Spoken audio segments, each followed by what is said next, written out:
A couple of finance experts are forecasting possible interest rate rises this year. The ABS this week also published worse than expected inflation figures as the price of rentals and insurance, to name a few, increase. Well, joining me live is Patricia Howard, financial planner and author. Patricia, thank you so much for joining us. Yes, so what is your take on this? Will interest rates rise or fall, do you think?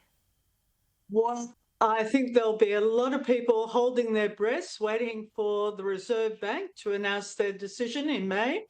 But I think all signs are showing that there's the possibility that the Reserve Bank will lift interest rates, and maybe not just once, but maybe several times this year, in order to get the rate of inflation under control. All right, so what will you be looking out for then in terms of, the factors here? Well, we've already seen several bad factors in terms of the rate of inflation. The Reserve Bank wants to get it back into its preferred trading range of between 2 and 3%. It's stubbornly staying above 3%. And the most recent figures for March are suggesting that inflation is actually about to increase. It certainly increased during the March quarter, and there are every indications that it will continue to rise. So that's going to put a lot of pressure on the Reserve Bank to act again, to try and once more get it under control and get it back under 3%. All right, so Warren Hogan has predicted that the RBA is going to deliver at least two additional rate rises in August and September, possibly another one in November. Would you agree with those predictions? I think there's every chance that that will happen because we have a situation now where inflation is rising. We also have substantial wage growth of about 4%. And we're also looking at a federal government budget, which by every indication is also going to be inflationary. There's going to be more defence spending, more spending on the NDIS, and then it's going to be followed in quick succession by the stage 3 tax cuts. And that's going to put even more money into the economy, and with that, more pressure on prices. We're hearing many people are deciding to forfeit their insurance, whether it's house insurance, health insurance. What would you recommend for people? Look, I think people need to be very careful because, as I said, it's not just the prospect of one more interest rate hike. There could be several this year. So it's really important for people, once again, have a really close look at their budget and just see where they can cut back.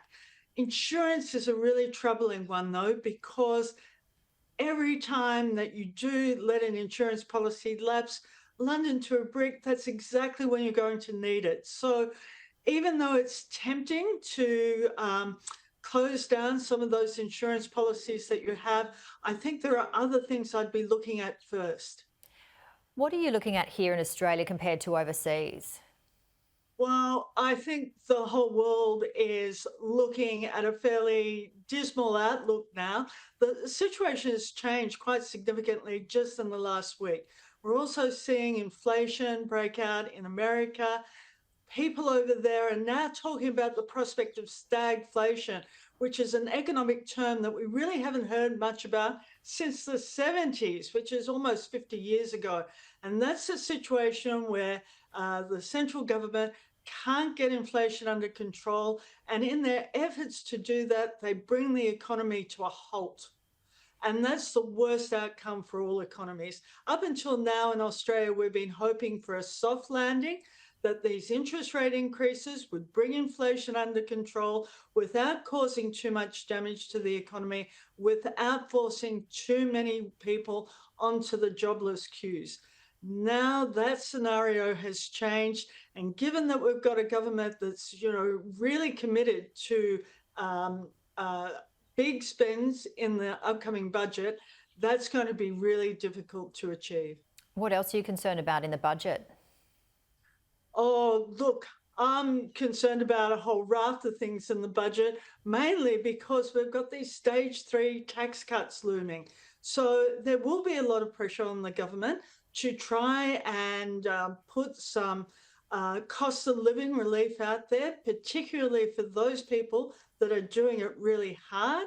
But every time they put money out into the community, they're increasing the chances of inflation lifting. So it's a very invidious situation that they've got themselves into, and it will be really interesting to see how the Federal Treasurer manages this tightrope act, really trying to balance, doing the right thing by people in the community that are doing it so hard at the moment, but also reining in expenditure so that we can get inflation back under 3%. Financial planner and author Patricia Howard, always great to see you. Thank you so much for your time and expertise.